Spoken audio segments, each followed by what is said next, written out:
Praise the lord. హల్లెలూయా. దేవునికి స్తోత్రం కలుగును గాక. సమస్త మహిమ ఘనత ప్రభావం దేవునికి చెల్లును గాక. ఆమేన్, ఆమేన్. హల్లెలూయా. స్తోత్రార్హుడు మన దేవుడు, మన యేసయ్య. ఆమేన్.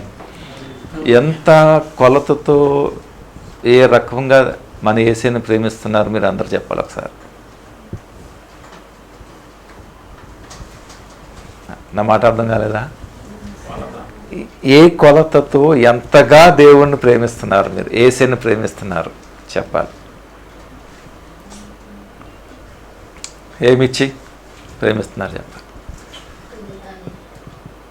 ఒక బీద విధవరాలు తన జీవనమంతా ఇచ్చి యేసయ్యను ప్రేమించింది. ఏం స్తోత్రం కలుగును గాక. హల్లెలూయా. ఇండికేషన్ చూసారా ఎలా ఉందో? ఆమె యొక్క ప్రేమ దేవుని మీద ఏ విధంగా కనపరిచిందో చూడండి ఒకసారి.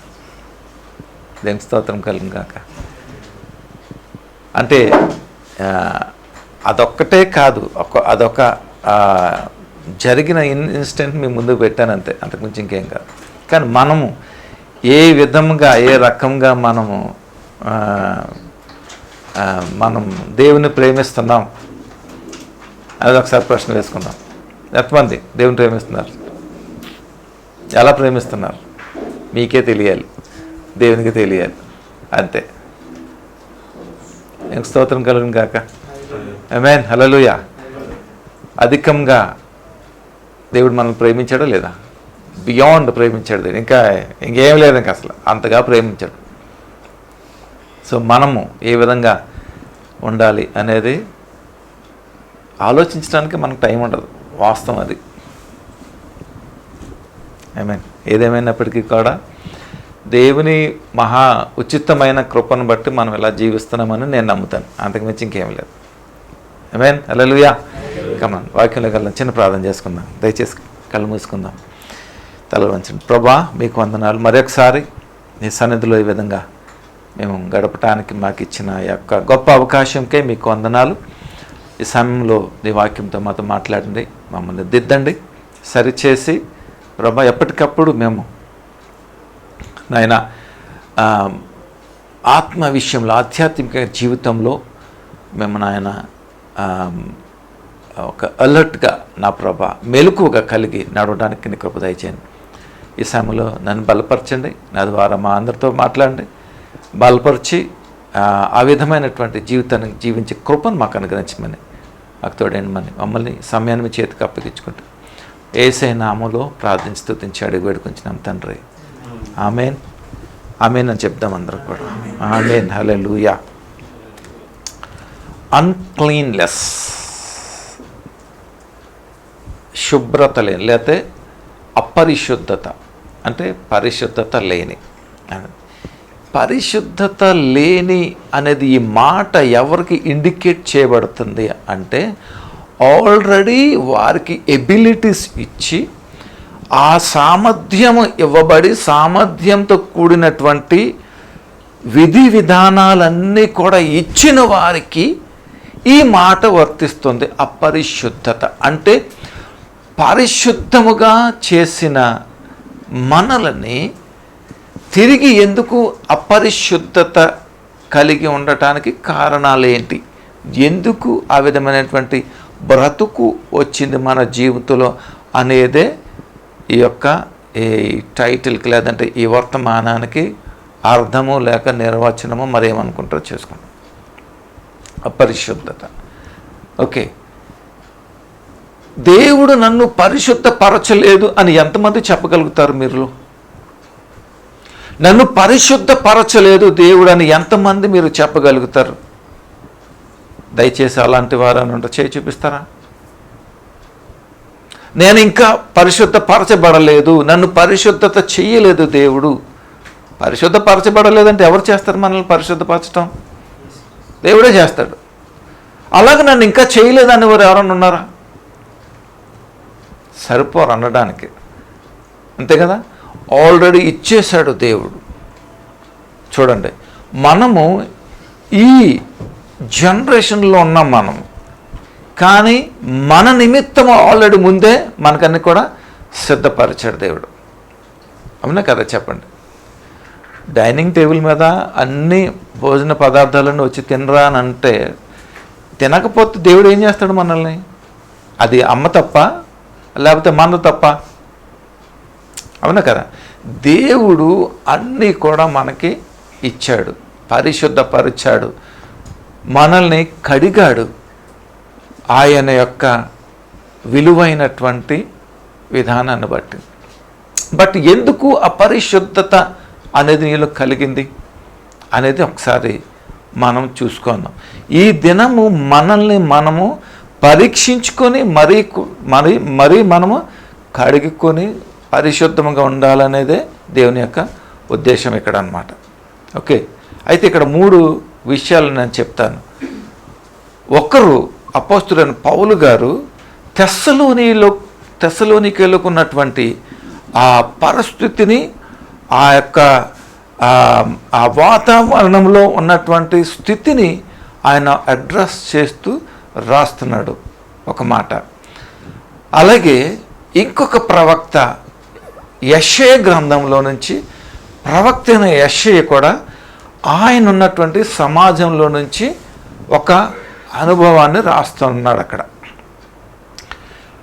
మూడవది తిరిగి పౌలు గారే రోమీలకు రాస్తూ అక్కడ మరి ఏమంటారంటే ఐగుప్తులో నుంచి మళ్ళీ రోమలో ఉన్నటువంటి వారి పరిస్థితి గురించి ఆయన ఒక చిన్న అవగాహన అక్కడున్న సందర్భాన్ని బట్టి ఆయన మాట్లాడుతున్నాడు. ఈ సందర్భాన్ని బట్టి మనము ఏ రకముగా మనము తీసుకొని దానిని మన జీవితానికి అనువదించుకొని మనం ఎలా బ్రతకాలి అనేది మనమే అది డిసైడ్ చేసుకోవాలి. దేవుడు డిసైడ్ చేయడక ఆల్రెడీ మనకి ఇండికేషన్స్ ఇచ్చాడు, ఆల్రెడీ మనకన్ని ఎబిలిటీస్ ఇచ్చాడు, మనకి మార్గం ఇచ్చాడు, మనకి సామర్థ్యము స్తోమత మరి సమస్తము మనకి ఇచ్చాడు. మనము సరి చేసుకోవలసిన అవసరం మనది. నా మాట మీకు అర్థమైందా? అంటే మారు మనస్సు పొందవలసిన స్థితి ఎవరిది? మనది. దానికి తగినటువంటి అవకాశము దేవుడు మనకు అనుగ్రహించాడు. దేవుడు ఇచ్చిన అవగాహనను బట్టి, ఆ ప్రత్యక్షతను బట్టి మనం ఏం చేయాలి? మన మనస్సు అనేది మార్చబడి తగినటువంటి మారు మనస్సుకు తగినటువంటి జీవితాన్ని మనము జీవించాలి. నీ మనస్సు మార్చబడాలి అనేది దేవుని యొక్క పని కాదు, నీ పని అది. ఎందుకంటే నేను ఇది చేస్తాను నీ కోసం కాబట్టి నిర్ణయించుకోనంట. కానీ ఒక విషయం చెప్తున్నాను, జ్ఞాపకం చేసుకో. నీవు ఆ నిత్య రాజ్యంలో పడకూడదనే నా ఉద్దేశం. ఎందుకంటే నువ్వు తట్టుకోలేవు దానిని, నువ్వు దాన్ని భరించలేవు. ఎందుకు భరించలేవు అంటే, భూమి మీద నువ్వు జీవిస్తున్నప్పుడు నీ జీవితంలో ఏర్పడే చిన్న చిన్న శోధనలు కానీ, చిన్న చిన్న పరిస్థితులు కానీ, చిన్న చిన్న ఆటంకాలకే నువ్వు అల్లాడిపోతూ నువ్వు ఆ భరించలేనటువంటి స్థితిలో నువ్వు ఉంటూ ఉన్న దానికే నువ్వు అంత తట్టుకోలేనప్పుడు దాన్ని భరించడం చాలా కష్టం. అందుకనే నువ్వు ఇది పొందాలి అని అంటున్నాడు.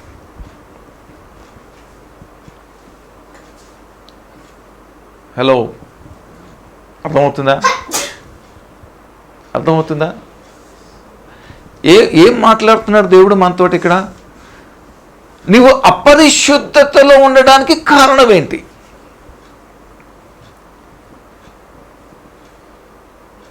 నిన్ను ఎవరు తినమన్నారు? అది నీకు ఎవరు చెప్పారు అది పండు తినమని? నీకు ఎవరు చెప్పారు నాకు అవమానముగా ఉందని? నీకు ఎవరు చెప్పారు నేను దిగంబరుగా ఉన్నానని? ఎవరు చెప్పాడు నీకు?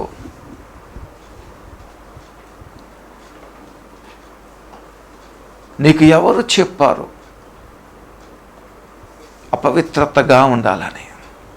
అవ్వడానికి కారణం ఏంటి?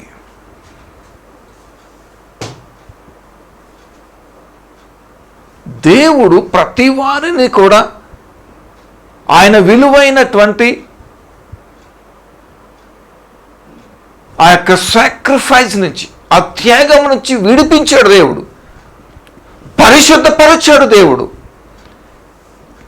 పరిశుద్ధులుగా మార్చబడ్డాం, నీతివంతులుగా చేయబడ్డాం, ప్రత్యేకింపబడ్డాము, ప్రత్యేకంగానే ఉన్నాము. కానీ వచ్చిన బాధ ఏంట్రా అంటే, ఏదైతే నువ్వు ఆ లోకాన్ని విడిచిపెట్టావో, ఏదైతే ఆ లోకము అనే శాపాన్ని, పాపాన్ని, దాని యొక్క పర్యాయస్థానమైనటువంటి జీతమైనటువంటి మరణాన్ని నువ్వు విడిచిపెట్టావో, తిరిగి అలా తొంగి చూడటానికి కారణం ఏంటి అనేదే ఇక్కడ ప్రశ్న.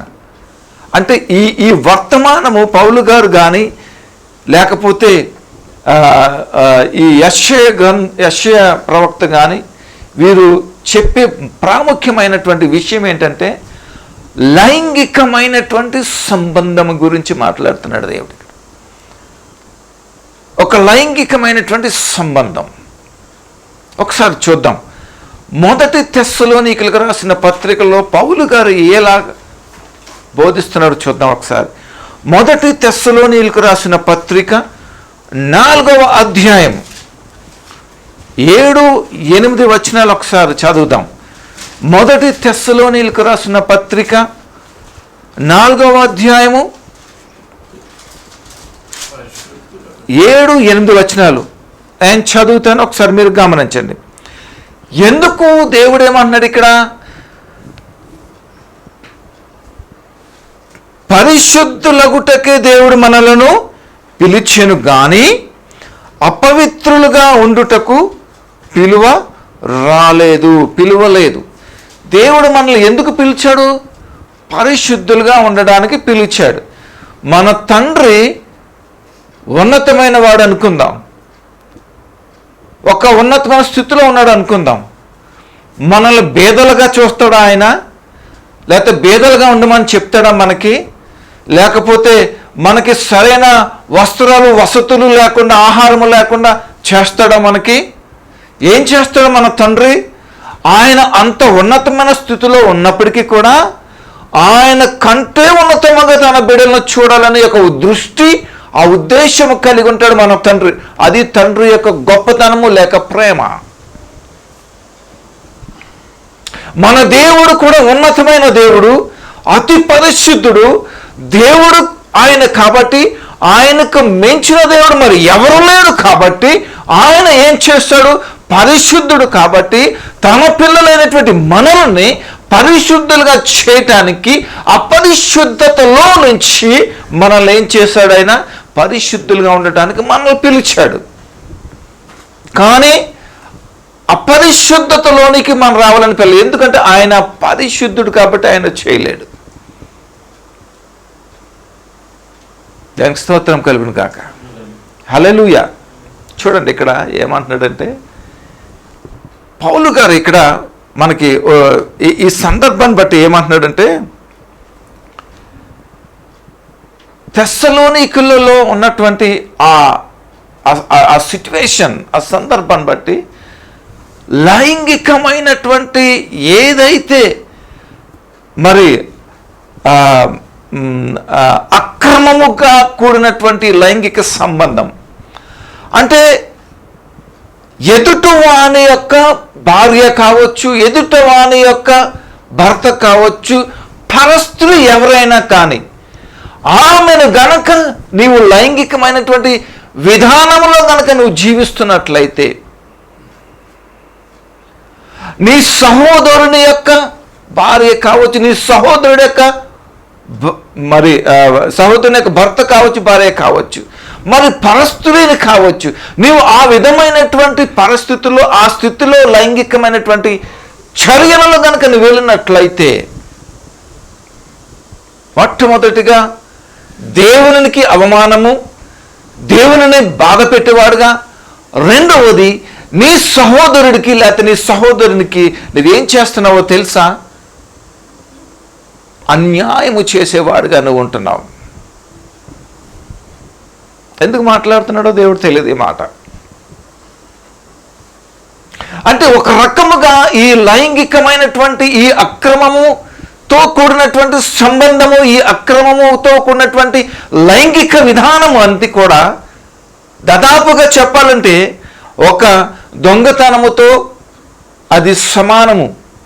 ఎందుకంటే పరస్త్రీని నువ్వు మోహంతో చూసినప్పుడు, పరస్త్రీతో సంబంధించినప్పుడు, పరస్త్రీతో నీ వ్యామోహములు ఉన్నప్పుడు ఆడు కూడా నీ సహోదరు లాంటి వాడే కదా.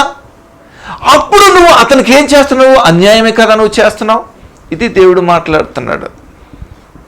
మరి ఎందుకు అపరిశుద్ధత జీవితంలో నువ్వు జీవించడానికి గల కారణం ఏంటి? ఎందుకు ఆ వైపు నువ్వు చూస్తున్నావు? ఎందుకు ఆ వైపు నువ్వు తిరగబోతున్నావు అనేది దేవుని ఇక్కడ ప్రశ్న. ఇక్కడ మనం ఒకసారి చూసినట్లయితే దావీదు ఉండకూడని స్థలములో, ఉండకూడని సమయములో ఉన్నప్పుడు ఒక తప్పు జరిగింది. తప్పు జరిగింది సరే, దావీదు వృద్ధుడై మరణ పడక మీద ఉన్నప్పుడు తన భార్య అయిన బెత్షెబ, అంతేనా, ఆమె ఎలా ఉందో తెలుసు. అప్పుడు మంచి నడి వయస్కురాలు ఆమె. గమనించండి ఒకసారి తేడా గమనించండి. రాజు అయిన దావీదు వృద్ధాప్యంలో ఉండి మరణించడానికి సిద్ధంగా ఉన్నాడు, మరణ పడక మీద ఉన్నాడు. తన భార్య అయినటువంటి బెత్షెబ ఎలా ఉంది?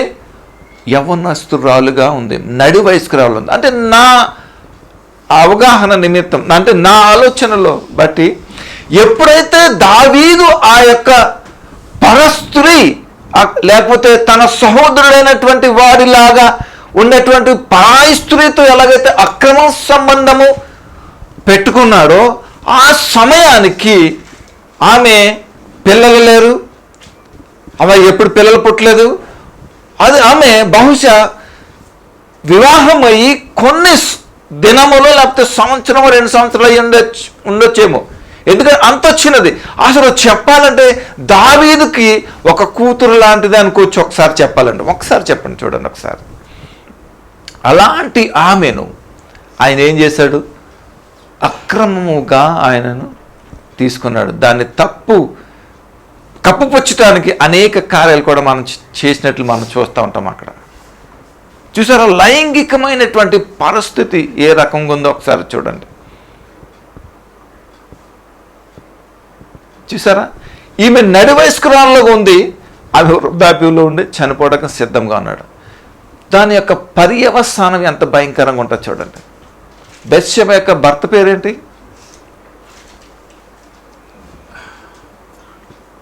తెలుసా మీకు? చెప్పండి. బెత్షెబ యొక్క భర్త పేరేంటి?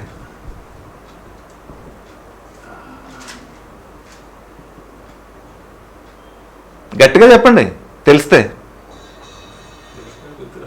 కమాన్ చెప్పు.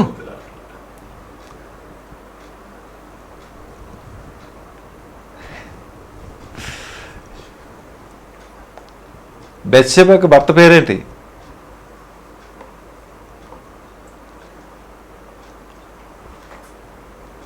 చెప్పండి.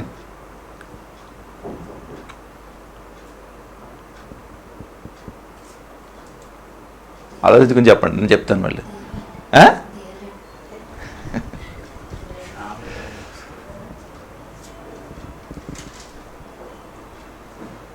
ఆలోచించుకోండి, నేను చెప్తాను మళ్ళీ. చూడండి, చెప్పండి.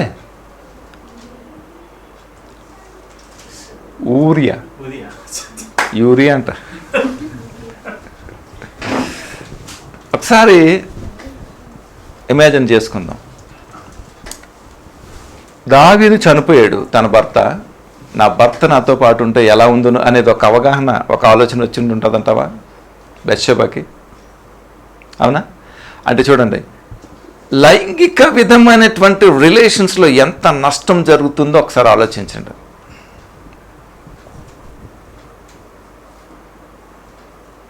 అర్థమవుతుందా? సమాజం ఎలా ఉందో తెలుసా? ఇప్పుడు అలాగే ఉంది. ఎప్పుడైతే అలాంటి అక్రమమైనటువంటి విధానంలో ఉంటున్నామో తన కుటుంబం అంతా కూడా ఏమవుతుంది? చెల్ల చెదరైపోతుంది. బిడ్డలు ఏమవుతున్నారు? రోడ్డున పడుతున్నారు. వారి బతుకులను ఏమైపోతున్నాయి? నాశనం అయిపోతున్నాయి అన్నమాట. ఇది జరుగుతున్నటువంటి. అయితే పౌలు గారి వేదన ఏంటో తెలుసా? ఎప్పుడైతే ఈ రకంగా జరుగుతుందో నీ విశ్వాసానికి లేకపోతే నీ యొక్క భక్తి జీవితానికి, నీవు పొందుకున్న రక్షణకు, నీవు అంగీకరించిన క్రైస్తవ్యానికి అన్యుల ఎదుట ఏమవుతుంది? అది సిగ్గుకరంగా ఉంటుంది. అదంతా కూడా. ఆమేన్, హల్లెలూయా. అర్థమవుతుందా లేదా మీకు? చెప్పండి, అర్థమవుతుందా? ఎలా ఉంటుంది? అది అవమానకరంగా ఉంటుంది. అది బహు వేదనకరంగా ఉంటుంది. అది బహు బాధకరంగా ఉంటుంది. అది అందుకని పౌలు గారు అక్కడ చూడనటువంటి సందర్భాన్ని బట్టి మనకి ఇక్కడ దేవుడు, మన పరిశుద్ధాత్మ దేవుడు ఒకసారి మనకు జ్ఞాపకం చేస్తున్నాడు. ఆమేన్, హల్లెలూయా. వారి భాగస్వాములతో ఏమవుతున్నారు? వాళ్ళు నష్టపోతూ భయంకరమైనటువంటి పరిస్థితుల్లో వారు ఉన్నారు. ఇదే అవగాహనలో మనం చూస్తే లోతు తన కుటుంబాన్ని ఎంతగానో ఆ పరిస్థితి నుంచి కాపాడుకుంటూ ఉన్నాడు.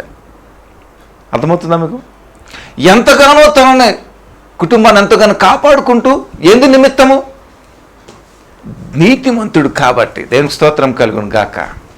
అవకాశం ఇవ్వలేదు ఎవరికి కూడా అవకాశం ఇవ్వలేదు. లోతు తన ఇంటికి రానివ్వలేదు, ఆ శాపం రానివ్వలేదు, ఆ అవమానం రానివ్వలేదు. అంత నీతిమంతుడు, అంత యథార్థవంతుడు, అంత పరిశుద్ధతను ఆయన కాపాడుకున్నటువంటి వ్యక్తి ఆయన. అందుకనే రానివ్వలేదు. అందుకని ఏం చేశాడు దేవుడు? వారి నిమిత్తం ఏం చేశాడు? దూతలను పంపించాడు దేవుడు. దేవుడే దిగి వచ్చాడు, వాళ్ళ నుంచి రక్షించి బయటకు తీసుకురావడం మనం చూస్తున్నాం. దేనికి స్తోత్రం కలుగును గాక. హల్లెలూయా, ఆమేన్, హల్లెలూయా. చూసండి, లైంగిక సంబంధమైనటువంటి పరిస్థితి ఎంత భయానకరంగా ఉన్నదో చూడండి ఒకసారి. పరిశుద్ధులగుటకే దేవుడు మనల్ని పిలిచెను, కానీ అపవిత్రులుగా చేయడం పిల్లలు. కాబట్టి ఉపేక్షించువాడు మనిషిని ఉపేక్షింపడు, కానీ మీకు తన పరిశుద్ధాత్మను అనుగ్రహించిన దేవునినే ఉపేక్షించుచున్నాడు. ఇక్కడ ఏమంటున్నాడంటే సందర్భము, ఏదైతే దేవుడు మన నుంచి ఆ విడుదల అనుగ్రహించి విమోచన కలిగించాడో, తిరిగి మనం ఏం చేస్తాం? తిరిగి ఏదైతే మనం విడిచిపెట్టగలిగామో దానినే తిరిగి మనం ఏం చేస్తున్నాం? అందుకోవటానికి చేస్తున్నాం మనం. ఇది ఎంతవరకు న్యాయం, ఇది ఎంతవరకు మనకి మంచిది అనేది ఒక్కసారి మనం ఆలోచించాలి ఈ విషయంలో. ఆమేన్, హల్లెలూయా.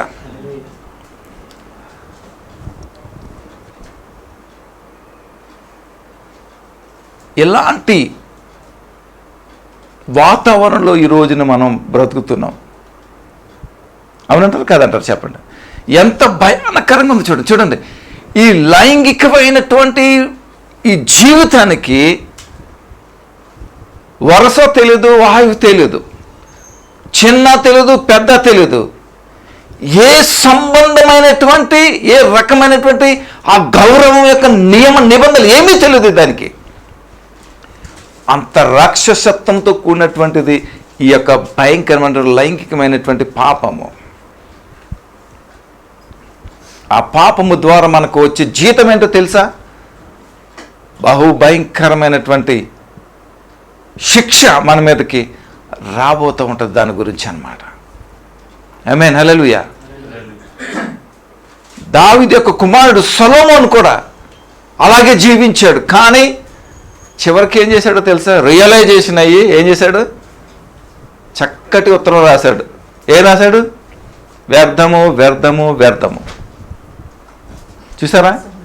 జ్ఞానవంతుడు కాబట్టి గైకొని మెలకుగా చూసి మొత్తం మీద పశ్చాత్తాపం కడిగి ఏం చేశాడు? ప్రసంగి అనేది రాయటం మొదలుపెట్టాడు. దేవునికి స్తోత్రం కలుగును గాక. మరి అదే స్థానంలో ఇంకొక ఆయన ఉన్నాడు, బలవంతుడు. ఎవరైనా బలవంతుడు ఎవరు ఆయన? సంసోను. ఆయన కూడా అదే పరిస్థితిలో ఉన్నాడు. చూసారా? ఇదంతా కూడా ఏంటో తెలుసా? జ్ఞానహీనత, బుద్ధిహీనత, మరింకొకటి లేదనమాట. అది దేవుడు ఈ దినాన్న మనకి జ్ఞాపకం చేస్తున్నాడు. ఏంటో తెలుసా? మీరు బ్రతుకున్న దినములు, మీ సరౌండింగ్స్, మీ యొక్క వాతావరణము, మీరు నివసిస్తున్నటువంటి ఈ యొక్క సమాజం అంతా కూడా ఎలా నిండిపోయిందో తెలుసా? అక్రమముతో నిండిపోయింది, అక్రమము సంబంధించినటువంటి వ్యక్తులతో నిండిపోయింది. కాబట్టి మీరు జాగ్రత్తగా ఉండాలి. ఎందుకంటే యు ఆర్ ద ప్రెషియస్ అని అంటున్నాడు దేవుడు. మీరు ప్రత్యేకమైనటువంటి వారు అంటున్నారు. మిమ్మల్ని పరిశుద్ధపరిచానని అంటున్నాడు. మిమ్మల్ని పరిశుద్ధపరచడానికి మిమ్మల్ని పిలిచాను అన్నాడు. కాబట్టి మీరు జాగ్రత్తగా ఉండాలని అన్నాడు. ఎందుకు? ఆ లైంగికమైనటువంటి పరిస్థితులు మీరు పడకూడదనే పౌలు గారు రాస్తూ ఈ దినాన్న మనకు ఒక పాఠంగా మన ముందు ఆయన ఉంచడానికి ఒక గొప్ప కారణం. ఆమేన్, హల్లెలూయా. ఇదంతా చేసేవాడు ఎవడో తెలుసా?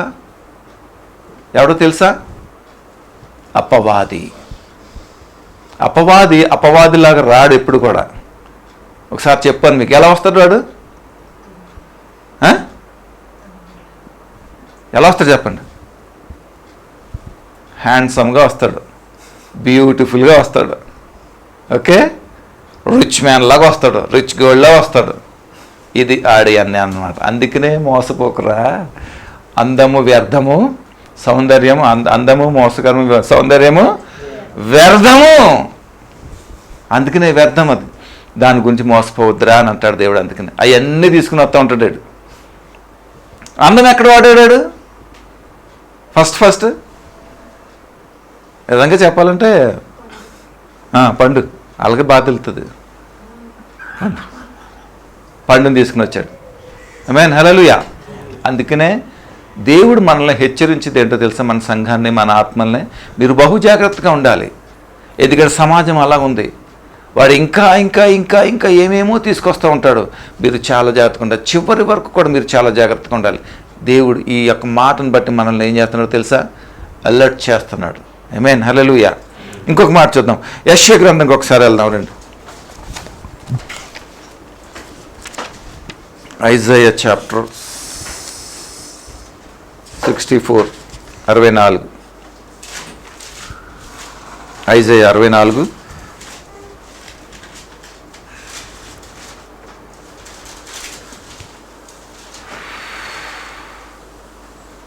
6వ వచనం ఒకసారి చూద్దాం. మేమందరము అపవిత్రుల వంటి వారమైతిమి, మా నీతి క్రియలన్నీ మురికి గుడ్డ వలె వాయెను, గాలివాన కొట్టుకొని పోవునట్లుగా మా దోషములు మమ్మల్ని కొట్టుకొని పోయెను. నీ నామమును బట్టి మొర్ర పెట్టువాడొక్కడను లేకపోయెను. నిన్ను ఆధారము చేసుకున్నట్టుకు తన్ను తాను ప్రోత్సహించుకున్నవాడు ఒకడును లేడు. నీవు మాకు ముఖము చాటు వేసుకుంటివి. చూడండి ఇక్కడ ఏమన్నాడంటే, మేమందరము అపవిత్రుల వంటి వారు. మరి ఇక్కడ యెషయా ప్రవక్త ఏమంటున్నాడంటే, తన ఉన్న సమాజాన్ని గురించి మాట్లాడుతున్నాడు. ఇక్కడ ఆ సమాజం ఏ రకంగా ఉందో తెలుసా? యెషయా ఆ సమాజంలో ఉన్నటువంటి తన ప్రజలైనటువంటి వారి నిమిత్తం ఏం చేస్తున్నాడంటే పాపమును ఒప్పుకుంటున్నాడు. ఎవరి దగ్గర ఒప్పుకుంటున్నాడు? దేవుని దగ్గర వాటిని ఒప్పుకుంటున్నాడు ఆయన. ఎందుకంటే ఒప్పుకొని వారు చేసిన దానికి తగిన శిక్ష రావటం అది సమంజసమే అని అంటున్నాడు. అయినప్పటికీ కూడా ఏం చేస్తున్నాడంటే వారి యొక్క సమాజము పట్ల, వారి యొక్క సమాజంలో ఉన్నటువంటి ఆ వ్యతిరేకత, ఆ కీడును బట్టి దేవుని యొక్క బిడలు ఎలాగైతే చెడిపోయి, ఎలాగైతే వారు మలినమైపోయి, ఎలాగైతే అపరిశుద్ధత కలిగి ఉన్నారో వారి నిమిత్తం ఏం చేస్తున్నాడు? దేవుని దగ్గర పాపమును ఒప్పుకుంటున్నాడు వారి నిమిత్తం. ఆమేన్, హల్లెలూయా. అంటే ఇక్కడ ఏమంటారు? ఇక్కడ మురికి గుడ్డలు, నీతి ఎలాగైందంటే ఇక్కడ మురికి గుడ్డల వల్ల అయిపోయిందంటే ఇక్కడ మా నీతి క్రియలని ఎక్కడ మురికి గుడ్డలు. మురికి గుడ్డలు అని అంటే ఎలాగుంటుంది? మురికి గుడ్డలంటే ఎలాగా చూడండి.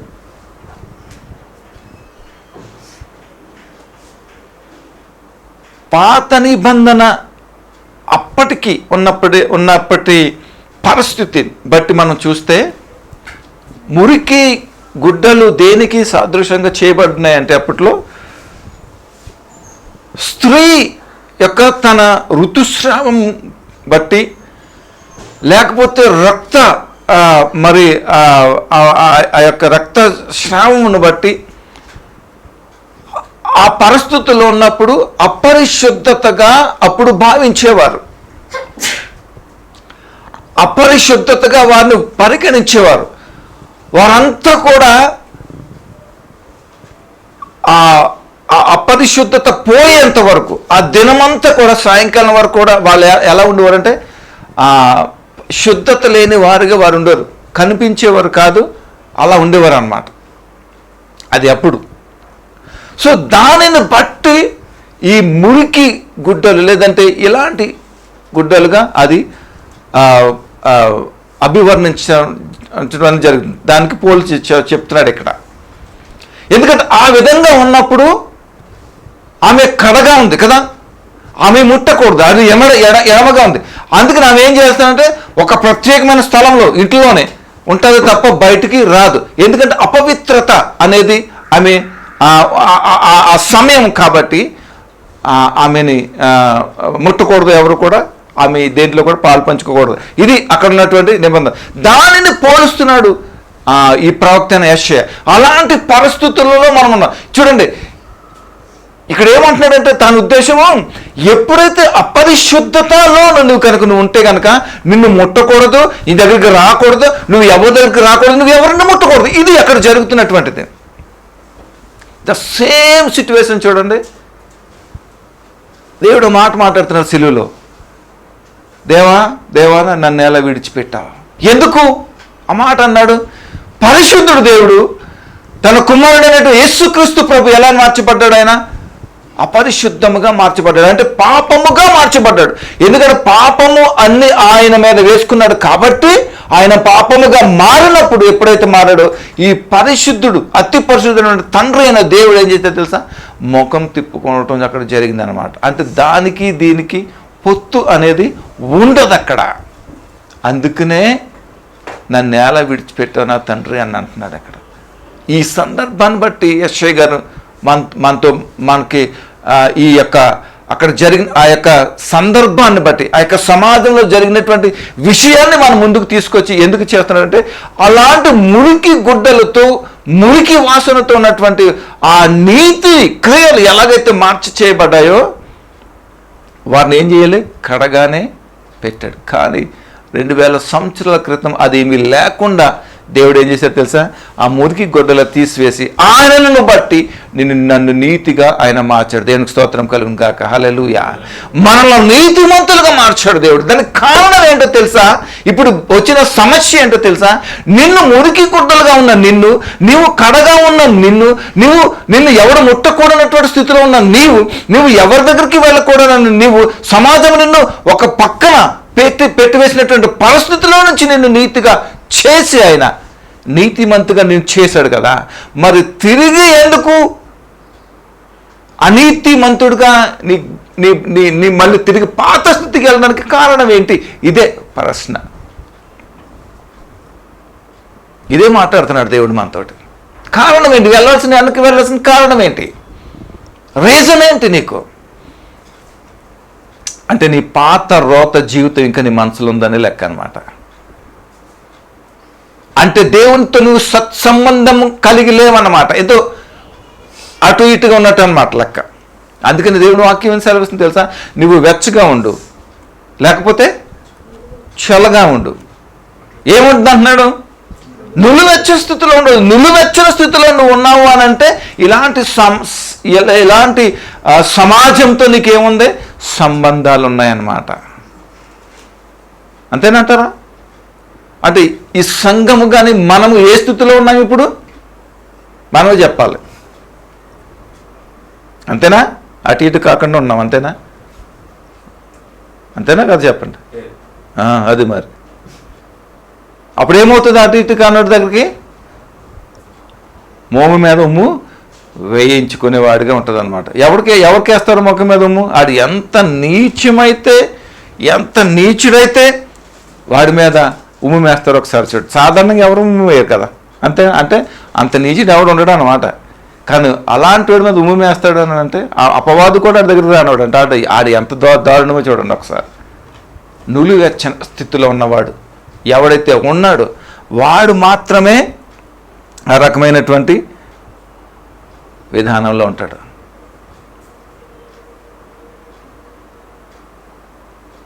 ఆమేన్, హల్లెలూయా. అందరూ కూడా ముఖం కడుక్కుందాం. ఆమేన్. అంతే, ఓకే. అయితే లేవీయులకు రాసిన పత్రిక తీయొద్దు, మీరు ఇంటికి వెళ్ళి చదువుకోండి. లేవీయులకు రాసిన గ్రంథం 15వ అధ్యాయము 19 నుంచి 33 వరకు మీరు రాసుకొని మీరు ఇంటికి వెళ్ళి చదువుకోండి, ఇక్కడ చదవద్దు, ఓకేనా. లేవీయులకు రాసిన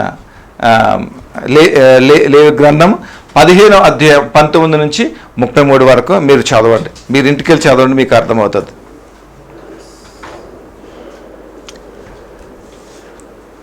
హల్లెలూయా. ఓకే, మళ్ళీ ఒకసారి రోమిలకు రాసిన పత్రిక ఒకసారి వెళ్తారండి.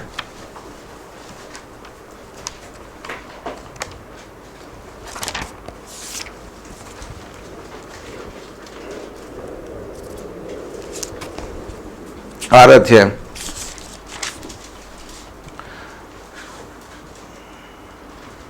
19 ఇక్కడ ఏమంటున్నాడు చూడండి. ఇక్కడ మీ శరీరమును బలహీనతను బట్టి మనుష్య రీతిగా మాట్లాడుచున్నాను, ఏమనగా అక్రమము చేయుటకే అపవిత్రతకును అక్రమమునకును మీ అవయవములను దాసులుగా ఎలాగ అప్పగించుతారో అలాగే పరిశుద్ధత కలుగుటకే ఇప్పుడు మీ అవయవములను నీతికి దాసులుగా ఇక్కడ సందర్భం ఏమి మాట్లాడుతున్నాడంటే,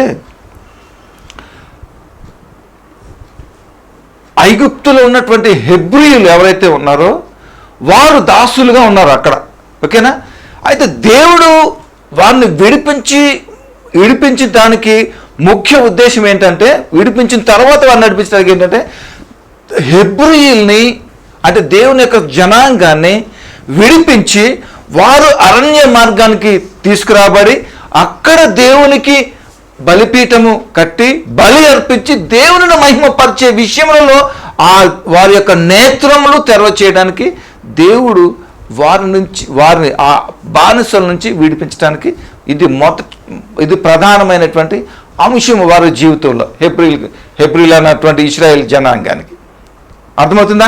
ఆ నిమిత్తము ఎప్పుడైతే నువ్వు దేవుణ్ణి ఆరాధిస్తావో, దేవునికి బలిగా నువ్వు దహన బలులు ఇస్తావో, దాని యొక్క పర్యవసానం ఏమవుతుందో తెలుసా? నీవు శుద్ధుడు అవుతావు, నీవు విమోచించబడతావు. నీ మీద ఉన్నటువంటి ఆ శాపం కానీ పాపం కానీ ఏమవుతుందో తెలుసా? నీవిచ్చే అర్పణను బట్టి, నీవిచ్చే ఆరాధనను బట్టి, నీవిచ్చే కృతజ్ఞతను బట్టి ఏమవుతుందో తెలుసా?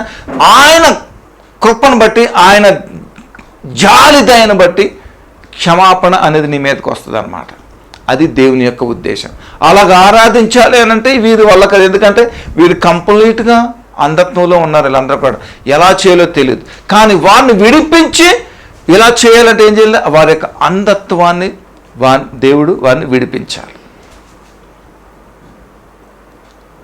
ఇది మనకిని అక్కడ జరిగిన సంఘటనకి చాలా దగ్గర రిలేషన్ ఉంటుంది. మనం ఆలోచించుకుంటే మనం వస్తానికి వస్తాం, వినడానికి వింటాం, కానీ మన బుర్రలో ఏది వెళ్ళదు, పనిచేయదు, అసలు అది నిరుపయోగం. ఎందుకో తెలుసా? మన ఆత్మీయ జీవితం, మన ఆత్మీయ నేత్రములు, హృదయ నేత్రములు అన్నీ కూడా ఏమవుతుందో తెలుసా?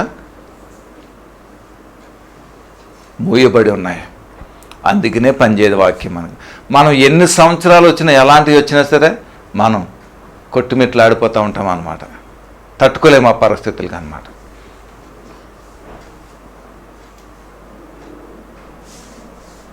అర్థమవుతుందా? వీరిని ఎందుకు తీసుకొస్తున్నారో తెలుసా? ఆ రకంగా వారిని విడిపించటానికి, వారిని వాగ్దాన దేశానికి నడిపించటానికి ప్రయత్నించాడు. కానీ దేవుడు వారి వల్ల అవ్వలేదు. ఎందుకో తెలుసా? వారు అవివేకులుగా, అసమర్థులుగా మారిపోయినటువంటి పరిస్థితుల్లో వారు ఉన్నారు. కాబట్టి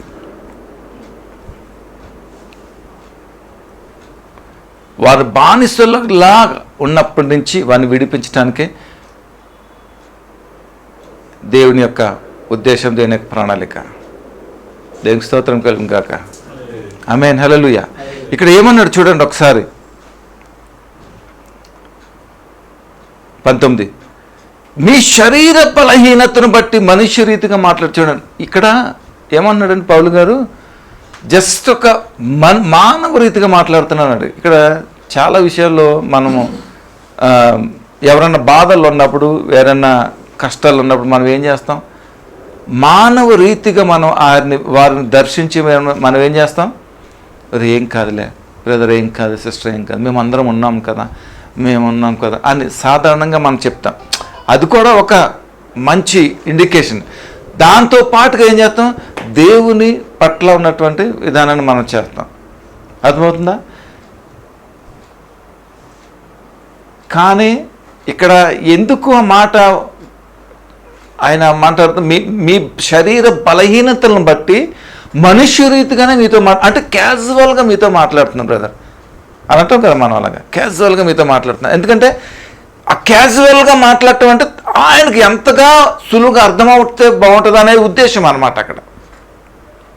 అవునా కదా? ఆ ఉద్దేశం. చాలామంది చూడండి,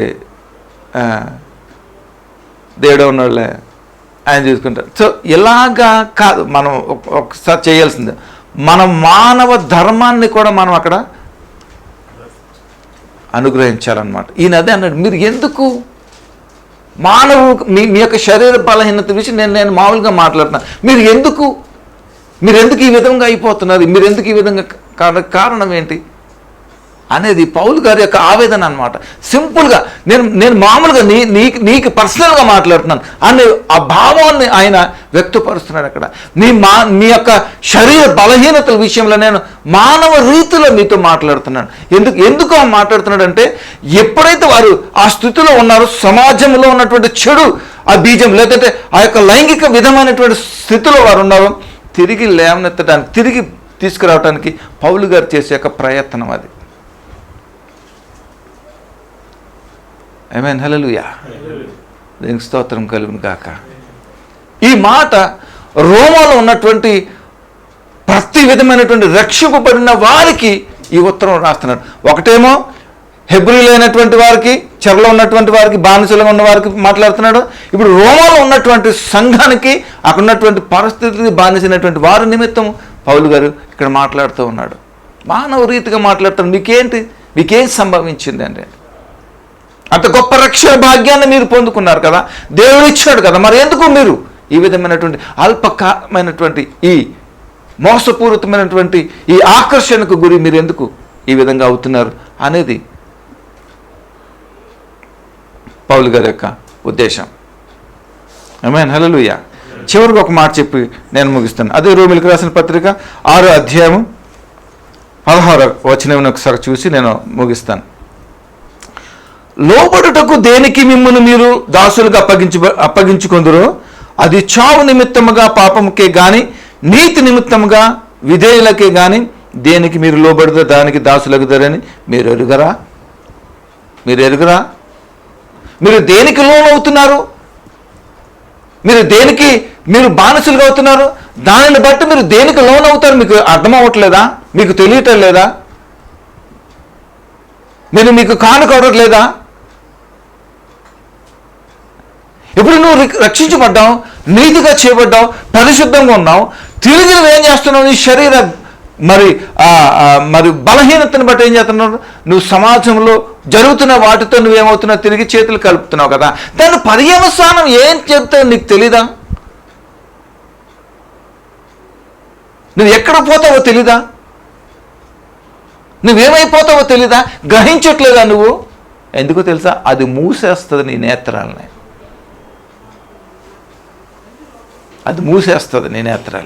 అందుకనే నిన్ను నాశనం చేయటానికి అదే ఏం చేస్తుంది? వెళ్తూ ఉంటుంది అన్నమాట. తర్వాత చెప్తున్నాను చూడండి. నీ శరీర బలహీనతను బట్టి సారీ ఏమన్నారు 16 ఓకే.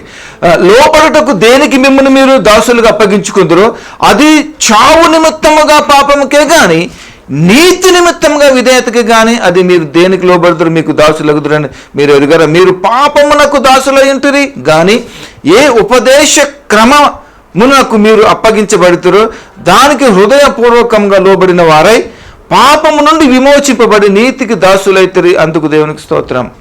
ఆమేన్ హల్లెలూయా. చూడండి ఇక్కడ ఏమన్నాడంటే చివరిలో మీరు దేనికైతే లోబడ్డారో మీకు తెలియట్లేదు, కానీ మీరు యోచించుకొని గనక మీరు తిరిగి వచ్చినట్లయితే ఏమంటున్నాడు, మళ్ళీ తిరిగి వచ్చినట్లయితే మీరు పాపమునకు దాసులైనప్పుడు నీతి విషయమే నిర్బంధం లేని వారు ఉంటారు. అప్పటికి క్రియల వలన మీకేమి ఫలం కలుగును. దానికి ముందు ఒకసారి 19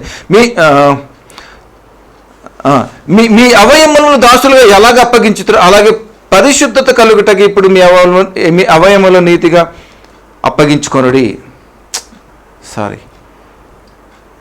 18 వర్స్ 17 మీరు పాపమునకు దాసులై ఇంటిరి కానీ ఏ ఉపదేశ క్రమమునకు మీరు అప్పగింపబడితిరో దానికి హృదయపూర్వకంగా లోబడిన వారై పాపం నుండి విమోచింపబడి నీతికి దాసులైతిరి. అందుకు దేవునికి స్తోత్రం. హల్లెలూయా. అందట్లేదు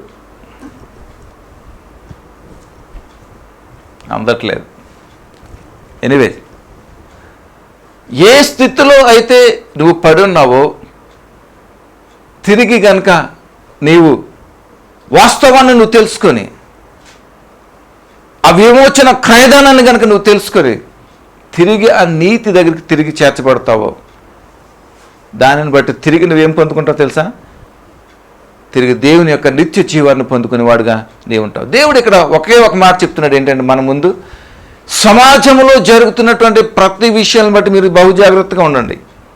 మరి ముఖ్యముగా లైంగికమైనటువంటి సందర్భం, ఈ లైంగికమైనటువంటి చర్య, ఈ లైంగికమైనటువంటి సంబంధం ఎలా ఉందో తెలుసా? అన్నిటికంటే ఒక భయంకరమైన వ్యాధిలాగా ఇది ఏమవుతుంది స్ప్రెడ్ అయిపోతూ ఉంది అన్నమాట. దాని నుంచి మీరు బహు జాగ్రత్తగా ఉండాలి, మీరు, మీ బిడ్డలు, మీ కుటుంబం అంతా కూడా అంటున్నాడు దేవుడు. ఎందుకంటే మీ నీతి ఎలా ఉండకూడదు, మీ నీతి క్రియలు ఎలా ఉండకూడదు, మురికి గుడ్డల వల్లే ఉండకూడదు, అవి ముట్టకున్నటువంటి వారిగా ఉండకూడదు, అవి లేకపోతే మరి అది అపవిత్రతమైనటువంటి స్థితులు మీరు ఉండకూడదు అనేది దేవుని యొక్క ఉద్దేశం ఇక్కడ. కానీ దేవుని మహాకృపను బట్టి దేవుడు తిరిగి నీతిమంతులగటానికి దేవుడు మనకు అవకాశం ఇచ్చాడు. ఇది గొప్ప భాగ్యం. దేనికి స్తోత్రం కలుగును గాక. హల్లెలూయా.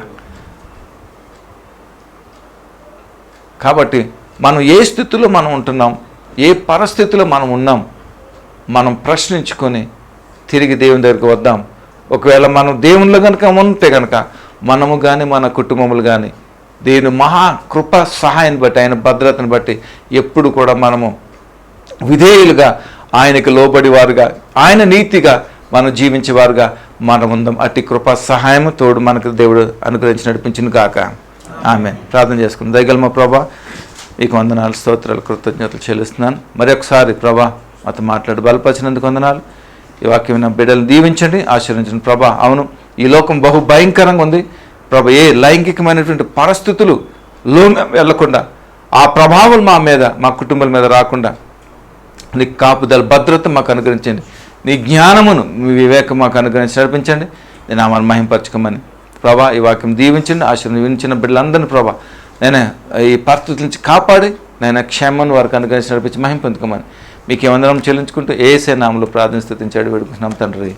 ఆమేన్, amen, amen. God bless you all.